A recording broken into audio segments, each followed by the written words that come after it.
नमस्कार, सुबह के 10 बजने को है, वक्त हो चला है अपना बिहार का। मैं हूं शुभे मिश्रा आपके साथ और बुलेटिन की शुरुआत करेंगे। पहली खबर आपको सीतामढ़ी से बताएं, जहां बागमती का तटबंध 4 जगह से टूट चुका है और इस कारण रुन्नी सैदपुर का रुन्नी पंचायत भी बाढ़ में पूरी तरह से डूब गया। हजारों की आबादी वाले रुन्नी पंचायत के लोगों का आरोप है कि बाढ़ आने के पहले उन्हें अलर्ट भी नहीं किया गया। फिलहाल बाढ़ पीड़ितों ने हाईवे पर अपना शरण स्थल बना लिया है। बाढ़ की विभीषिका के बीच लोगों के हालात का जायजा लिया न्यूज़ 18 संवाददाता संजय कुमार ने। में बागमती का तटबंध 4 जगहों पर टूटा है और इसका सीधा असर यहाँ की बड़ी आबादी पर पड़ा है। और ये तस्वीर हम आपको दिखा रहे हैं रूनी सैदपुर प्रखंड के रूनी पंचायत की। देखिए, घर की तस्वीर हम आपको दिखा रहे हैं। लोग विस्थापित हो गए हैं और किस तरीके से कमर भर पानी जो है वो घर में घुसा है। काफी संख्या में महिलाएं जो है वो यहाँ से पलायन कर गई हैं और वाकई में जिस तरीके से 4 जगहों पर, हालांकि जिला प्रशासन का ये कहना है कि इस बार बागमती में सबसे ज्यादा पानी आया। सब डूब गया आपका? हाँ, सब डूब गए, सब डूब गए। घर द्वार में के सब टरंग उरंग बर्तन बासन कुछ न निकले, सब दह गए। अचानक से पानी आ गया? हाँ, अचानक से। इसके पहले बाढ़ देखी थी? नहीं देखी थी। कितने साल से रह रही हैं? कितना दिन से अलग है, कितना दिन पड़ल है? बहुत दिन पड़ा है। हाँ, बहुत दिन पड़ल है। आपका क्या क्या बचा है? वो सब सामान दह गए, सामान सब दह गए, सब पानी घर में घुसल है। तो कहाँ रह रही हैं अभी? सब रोड पर। रोड पर? हाँ, रोड पर बकरी उकरी सब लेकर। अच्छा, क्या मिला है प्रशासन की तरफ से? अभी कुछ न मिलल। कल बाढ़ का पानी आया तो कुछ नहीं मिला? कुछ न मिला। सही बताइए। हाँ, कुछ न मिला। ये बताइए, बाढ़ का पानी अचानक आया या आप लोग को पहले से अचानक आया? अचानक आया, जो कि हम लोग बहुत सामान ऐसा है कि निकाल पाए नहीं पाए। सिर्फ खाना खाने के लिए जो बर्तन है वही जब तक लेके भागे जब तक 1 घंटा में पानी यहाँ पहुँचा है। पहले से अलर्ट नहीं किया गया था कि नहीं, कुछ नहीं। यहाँ थाना पर चाहे ब्लॉक का स्टाफ कुछ नहीं बोला, सब बांध पर जाके ठहरा थे। यहाँ जबकि जाना है ना इसी रोड से है, कोई कुछ नहीं बोला कि सामान निकाल लीजिए चाहे रोड पर साइड हो जाए। अलर्ट नहीं किया गया। सिर्फ जब देखे हम लोग पानी घुस रहा है तब हम लोग रोड पर भागे। कि प्रशासन के लोग पहुंचे कि नहीं अब तक आपके पास? नहीं, कहाँ पहुँचे? सही बात बताइए। नहीं, प्रशासन पहुँचे? नहीं पहुँचे? नहीं पहुँचे। राहत सामग्री कुछ मिली है? अभी कुछ नहीं मिला है। अभी कुछ मिला ही नहीं है। जरूरत है? जरूरत तो है ना, जरूरत तो ही है। पन्नी नहीं, टांगने के लिए पन्नी भी नहीं है, न खाने उने के लिए कुछ भी नहीं है। जिला प्रशासन के लोग अगर सुन पा रहे हैं, क्या नाम है? मिंटू पासवान समेत कई लोग हैं जो बता रहे हैं कि अब तक कुछ मिला नहीं है। एक पॉलीथीन सीट तक नहीं मिली है और राहत सामग्री में खाने पीने का सामान जो है वो इन तक नहीं पहुंचा है। लोगों की झुग्गी झोपड़ी जो है वो पूरी तरीके से डूब गई है। तो ऐसे में जिम्मेवारी प्रशासन की है, वो लोगों की मदद के लिए आगे आए, क्योंकि लोग उन्हीं की उम्मीद के सहारे अब भी यहाँ टिके हुए हैं। कैमरा पर्सन मनीष जुनेजा के साथ संजय कुमार, न्यूज़ 18 रूनी पंचायत, सीतामढ़ी। और इस पूरी खबर की अधिक जानकारी के साथ संवाददाता संजय हमारे साथ ग्राउंड जीरो से जुड़े हुए हैं। सीतामढ़ी की तस्वीरें लाइव आप तक लगातार पहुंचा रहे हैं। एक बार फिर से वो तस्वीरें हम देखना चाहेंगे संजय के माध्यम से। संजय, इस वक्त कहां पर आपकी मौजूदगी है, क्या तस्वीरें आप देख पा रहे हैं? देखिए, सीतामढ़ी की अगर बात करें तो रूनी सैदपुर जो प्रखंड है वो सबसे ज्यादा प्रभावित दिख रहा है और थोड़ी तस्वीर के माध्यम से मैं आपको बताना चाहता हूं। देख लीजिए तस्वीर, चारों तरफ सैलाब का पानी जो है वो उमड़ पड़ा है और ये स्थिति हुए कल 12 बजे के बाद ये स्थिति बनी है। दरअसल सीतामढ़ी से में जो बागमती नदी है वो 4 जगहों से टूटी है, उसके तटबंध 4 जगहों से टूटे हैं और इसी का असर है कि सीतामढ़ी में बाढ़ की स्थिति जो काफी भयावह हो गई है और कई लोग जो है वो अपना घर बार छोड़कर सड़कों पर शरण लिए हुए, नेशनल हाईवे पे शरण लिए हुए हैं। और वाकई में तस्वीरों के माध्यम से देखिए, कई लोग अभी भी पलायन करके गांव से लगातार बाहर निकल रहे हैं और वाकई में उनके लिए ये विकट परिस्थिति है। लोगों से जो बातचीत हुई न्यूज़ 18 की, उनका साफ तौर पर यह कहना था कि पिछले 7 साल पहले इस कदर बाढ़ की विभीषिका आई थी और 7 साल के बाद, और जिला प्रशासन का भी मानना है कि बागमती में इस बार जितना पानी आया है वो अब तक का रिकॉर्ड है और यही कारण है कि इस बार संजय, जो तस्वीरें हम देख पा रहे हैं उससे स्पष्ट नजर आ रहा है कि प्रशासन की तरफ से दावे तो बहुत किए जाते हैं लेकिन वो दावे धरातल पर नजर नहीं आते हैं। ये लोग सभी कमर भर पानी में घुसकर आर पार हो रहे हैं, सड़कों तक जा रहे हैं, नाव तक की व्यवस्था नहीं, अलर्ट भी नहीं किया गया। क्या तैयारियां प्रशासन की तरफ से की गई है? देखिए, बिल्कुल, और एक तस्वीर हम दिखाना चाहेंगे किस कदर लोग गांव से निकल रहे हैं, यानी पलायन लगातार जारी है और राहत सामग्री के नाम पर जब इनसे बातचीत की गई तो इनका कहना कि अब तक कुछ नहीं मिला है इन्हें।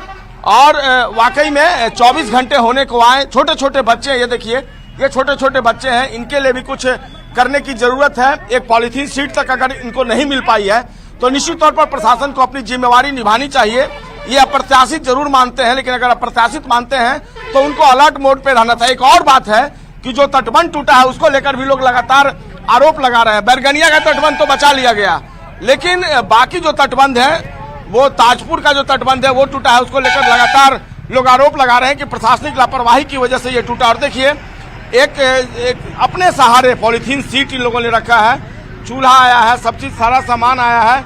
बताइए ये कैसे निकाल पाएंगे सामान आप लोग? सारा सामान दे दिया, बिल्कुल सामान घर में है तो टोटल सामान दे दिया। इसके पहले कभी ऐसी बार आई थी? हाँ, एक बार यार हाल में एक बार यहाँ हाल बनल है। प्रशासन की तरफ से अब तक क्या क्या मिला? कुछ नहीं मिला, कुछ नहीं मिला। जरूरत है आपको सामान की? हाँ, जरूरत है बहुत सामान। क्या चाहिए अभी?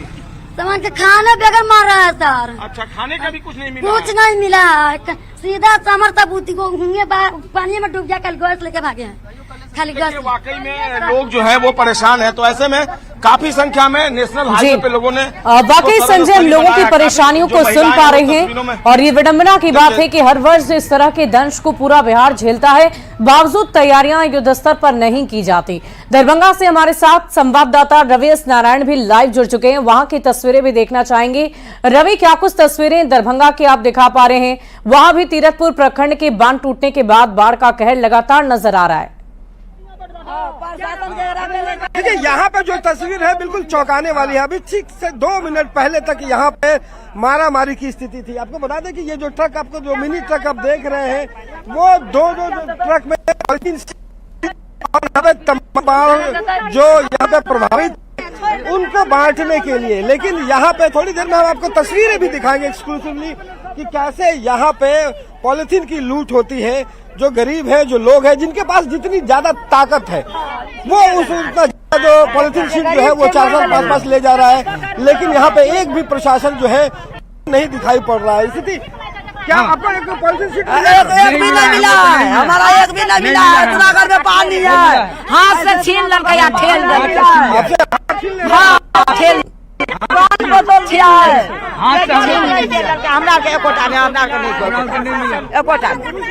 नहीं, हम लोग को नहीं मिला है, मिलवे नहीं किया है। महिला हम लोग आदमी है 4 रुपया, जो जोड़गर है से अपना ले लिया। हम कमजोर है, हमें आदमी नहीं है तो एक पन्नी नहीं मिला है। जिसको आदमी 4-4 पलोथीन ले गए।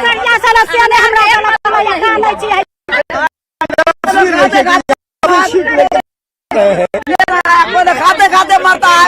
अभी हम लोगों की और भी परेशानी सुनेंगे। खाने पीने से लेकर रहने तक की व्यवस्था उनके लिए अब तक नहीं की गई है। लेकिन इस वक्त हमारे संवाददाता लगातार हमारे साथ बने हुए हैं, संजय भी सीधे उनके साथ भी जुड़ने की कोशिश करते हैं। संजय, इस वक्त जहां पर आप मौजूद थे वहां पर हम तस्वीरें देख पा रहे थे कि लोग सड़क किनारे ही अपने से ही अपने आशियाने का निर्माण कर वहीं पर रहने की कोशिश कर रहे हैं। क्या किसी भी प्रशासनिक अधिकारी को किसी तरह की कोई खबर अब तक नहीं पहुंच पाई है? देखिए, ऐसा नहीं है कि उन तक खबर नहीं पहुंची होगी, खबर तो उन तक जरूर पहुंची होगी, क्योंकि मीडिया के तमाम जो साधन है उनके माध्यम से उनको हर पल की जानकारी मिल रही है। लेकिन लोगों का सीधा तौर पर यह आरोप है कि उनके लिए कोई व्यवस्था नहीं की गई है। ये पॉलीथीन सीट देखकर आप अंदाजा लगा सकती हैं कि ये प्रशासन की तरफ से नहीं मिला है। तो ऐसे में थोड़ी जिम्मेवारी बनती है प्रशासन की भी। देखिए, बाढ़ के पानी से किसी तरीके से निकालकर जिन लोगों ने अपनी पॉलीथीन सीट लाई है उसके सामने ये आशियाना क्या है, महज एक तंबू इन लोगों ने गाड़ दिया है। और इसी तंबू के सहारे कैमरा पर्सन दिखा पाए कि किस तरीके से ये छोटे छोटे बच्चे अपने लिए जो व्यवस्था माता पिता की तरफ से की गई है उसमें थोड़ा बहुत खा पी रहे हैं। लेकिन फौरी तौर पर जो जरूरत होनी चाहिए थी उसमें कहीं ना कहीं प्रशासनिक चूक सामने आ रही है। ये बताइए, क्या खाने पीने की व्यवस्था आप लोग क्या कर रही है अपने स्तर पर? इधर आइए, थोड़ी हम तस्वीर दिखाते हैं। आइए मनीष, थोड़े दिखाएं कि किसी तरीके से लोग अपने लिए जो चावल है ये देख लीजिए। अब थोड़ा सा ये इन लोगों ने अन्न बचाया है, ये लेकर आए हैं, यहाँ पर पहुंचे हैं। लेकिन ये कैसे चलेगा, ये कब तक चलेगा? क्या 1 किलो खरीद? हाँ, तब खाना बनाए। क्या करते हैं आप लोग? हस्बैंड क्या करते हैं आपके? तब पर मजदूरी करता है सर। मजदूरी करते हाँ। हैं। बाहर में भी मजदूरी मिल रही है? बाहरों में नहीं है सर, घर है। पति से दार के चलती चला आया है। चला है तो काम मिल रहा है अभी कोई काम नहीं है सर। खाने देखिए, दिहाड़ी मजदूर है तो दिहाड़ी मजदूरों की क्या हालत है, ये किसी से छिपी हुई नहीं है ये हालत। और ऐसे में 1 किलो चावल खरीदकर पूरा परिवार कैसे खाएगा ये बखूबी समझा जा सकता है। जिला प्रशासन ने कई इलाकों में अपने स्तर पर खिचड़ी की व्यवस्था कल जरूर की थी, लेकिन अब वो व्यवस्था फिलहाल देखने को नहीं मिल रही है। ऐसे में अब तक उनकी बात अगर न्यूज 18 के माध्यम से जो पीड़ित है उनकी पहुंच रही होगी तो उन्हें जरूर इंतजामात के लिए पहल जो है वो करनी चाहिए। लेकिन पलायन की तस्वीर जो है वो लगातार जारी है। कैमरा पर्सन दिखा पाए, लोग लगातार गांव से आ रहे हैं और ये जो नेशनल हाईवे है यही उनके लिए एक शरण स्थली बनी है, एक शेल्टर बना है। लेकिन सवाल यही है कि ये कब तक, और अगर आपने व्यवस्था नहीं की तो निश्चित तौर पर आने वाले दिन इनके लिए काफी मुश्किलात के दौर से गुजरेंगे। तो ऐसे में जिला प्रशासन को भी अपनी तरफ से इनके लिए व्यवस्था जरूर करनी चाहिए। और वाकई संजय, जो तस्वीरें हम देख पा रहे हैं वो बहुत ही विकट परिस्थिति नजर आ रही है, क्योंकि भले ही प्रशासन की तरफ से लाख दावे किए जाते रहे हों, जगह जगह पर कहीं कहीं कम्युनिटी किचन की भी शुरुआत की गई है, लेकिन अभी जो न्यूज 18 के कैमरे के माध्यम से, आपके कैमरे के माध्यम से सरकार तक ये आवाज हम पहुंचाना चाह रहे हैं, ये तस्वीरें पहुंचाना चाह रहे हैं, ताकि वो भी देखकर समझ सके कि लोगों की परेशानी किस कदर बढ़ चुकी है।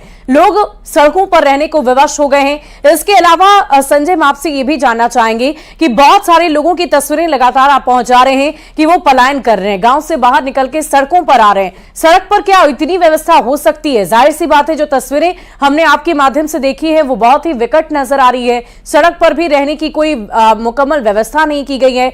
ऐसे में क्या कोई आसपास किसी तरह का कोई कैंप नहीं लगा है? देखिए, सड़क पर रहने को लेकर अगर बात करें तो उसका एक अपना रिस्क है। ये जो सड़क आप देख रहे हैं ये नेशनल हाईवे है जो मुजफ्फरपुर को सीतामढ़ी से जोड़ता है। ये नेशनल हाईवे है और यहाँ पर कितनी छोटी सड़क है और बिल्कुल बगल में ये आप देखिए इन लोगों ने अपना शेल्टर बनाया है और दूर दूर तक आपको तस्वीरों में केवल शेल्टर की तस्वीरें दिख रही है। देखिए, कोई 1-2 तंबू नहीं है, सैकड़ों की संख्या में नेशनल हाईवे पे इसी तरीके से तंबू मिलेंगे। और ये थोड़ा समझिए कि अगर ये नेशनल हाईवे नहीं होता तो ये बेचारे गरीब आखिर कहाँ जाते जी? क्यों नहीं इनके लिए व्यवस्था की गई, क्यों नहीं इनके लिए इंतजामात किए गए? क्या प्रशासन को इस बात की भनक नहीं थी कि जो तटबंध है वो टूटेगा, या कि केवल तटबंध टूटने के बहाने आप अपनी जिम्मेवारियों से बच रहे हैं? एक बड़ा सवाल यही है। तो ऐसे में नेशनल हाईवे पर किस तरह की व्यवस्था आपने पहले से नहीं की? क्या आपको इस बात का इतला नहीं करना चाहिए था? लोगों ने ये भी शिकायत की है कि इनको बताया तक नहीं गया, अलर्ट नहीं किया गया कि आप जो है सुरक्षित स्थानों पर। वाकई संजय, ये विडंबना की बात है। हर वर्ष बिहार इस बाढ़ के दंश को झेलता है, हर वर्ष इस तरह की तस्वीरें आती है, सरकार हर वर्ष दावे करती है, लेकिन धरातल से जो तस्वीरें सामने आती है, ग्राउंड जीरो से जो आपके कैमरे के माध्यम से तस्वीरें हम देख पा रहे हैं, वो बहुत ही विकट परिस्थिति नजर आ रही है। लोगों के सामने जिंदगी बहुत ही मुश्किल नजर आ रही है। बेबस होकर लोग अपनी जिंदगी को जीने की कोशिश कर रहे हैं। आपका बहुत बहुत शुक्रिया इन तस्वीरों को हम तक पहुंचाने के लिए। बढ़ते आगे, पटना से बड़ी खबर आ रही है। सीएम नीतीश आज करेंगे एरियल सर्वे, बाढ़ प्रभावित इलाकों का जायजा लेंगे। कोसी गंडक गंगा से प्रभावित इलाकों का सर्वे उनकी तरफ से किया जाएगा। जल संसाधन मंत्री विजय चौधरी भी उनके साथ होंगे। इस वक्त की बड़ी खबर आपको बता रहे हैं पटना से। बिहार के मुख्यमंत्री नीतीश कुमार आज एरियल सर्वे पर निकलेंगे और एरियल सर्वे के दौरान वो बाढ़ प्रभावित इलाकों का जायजा लेंगे। खासकर उन जिलों का जायजा लिया जाएगा जो बाढ़ से काफी ज्यादा प्रभावित है। आपको बता दें कि कुल मिलाकर बिहार में 13 मुख्य ऐसे जिले हैं जो इस वक्त बाढ़ की जद में हैं। कोसी गंडक गंगा से प्रभावित इलाकों का सर्वे उनकी तरफ से किया जाएगा और साथ में उनके जल संसाधन मंत्री विजय चौधरी भी होंगे। इसकी भी जानकारी सामने आ रही है। और बिहार के स्वास्थ्य सचिव प्रत्यय अमृत सहित राज्य के आला अधिकारी ने सोमवार की शाम बाढ़ प्रभावित इलाकों का जायजा लिया। दरभंगा में बाढ़ का हवाई सर्वेक्षण किया गया है। जिले के किरतपुर, घनश्यामपुर, कुशेश्वर स्थान, पूर्वी और पश्चिमी और बिरौल प्रखंड का हवाई सर्वेक्षण हुआ। जिला प्रशासन की तरफ से ये वीडियो जारी किया गया है। ये ड्रोन शॉट देखकर आप समझ सकते हैं कि पूरा बिहार इस वक्त बाढ़ की चपेट में है। जहां तक भी आपकी नजर जाएगी सिर्फ और सिर्फ पानी का सैलाब ही नजर आएगा, पानी ही पानी नजर आएगा। और ये अधिकारी हैं जो हेलीकॉप्टर में बैठे हैं और एक एक जगह का हवाई सर्वेक्षण कर अधिकारियों को निर्देश भी दिए जा रहे हैं कि किस तरह से उन्हें तैयारी करनी है, लोगों तक मदद कैसे पहुंचानी है। ये तस्वीरें देखकर आप अंदाजा लगाइए कि इस वक्त पूरा बिहार डूबा हुआ है। गंगा, कोसी, गंडक के नदियों का रौद्र रूप देखने को मिला और इसी वजह से पूरा बिहार पानी की जद में है।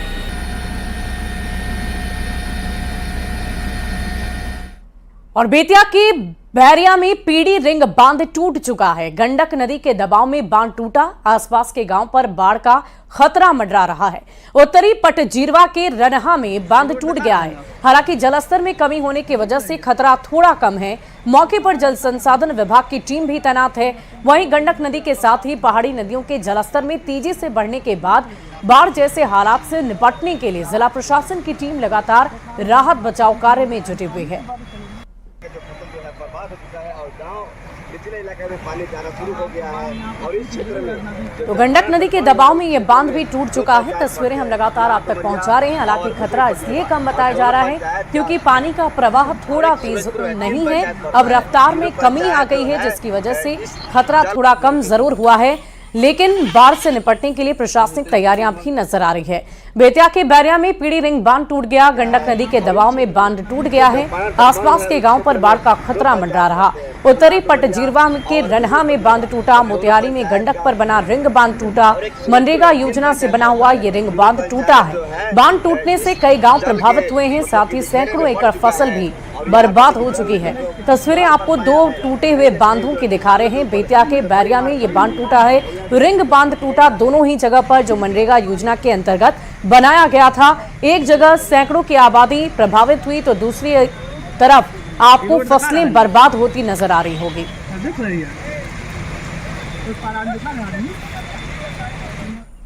और जल संसाधन विभाग की अगर माने तो इस बार अब तक 7 जगह पर तटबंध टूट चुका है।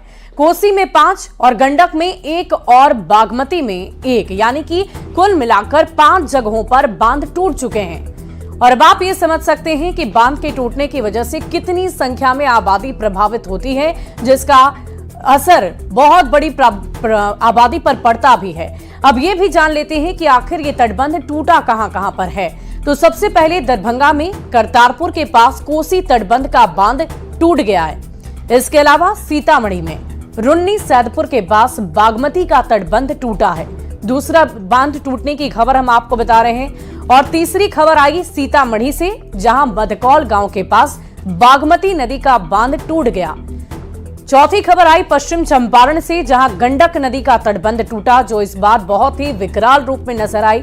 इसके अलावा अगर आंकड़ों के जरिए तटबंध टूटने की कहानी को जानने की कोशिश करें तो तटबंध टूटने को ये कोई एक पहला साल का मामला है ही नहीं। इससे पहले भी लगातार बांध टूटते आए हैं। प्रशासन ये कहती है कि तैयारियां पूरी की गई है, मजबूती से बांध तैयार किए गए हैं, लेकिन ये बांध नदी के प्रवाह के आगे टूट जाते हैं।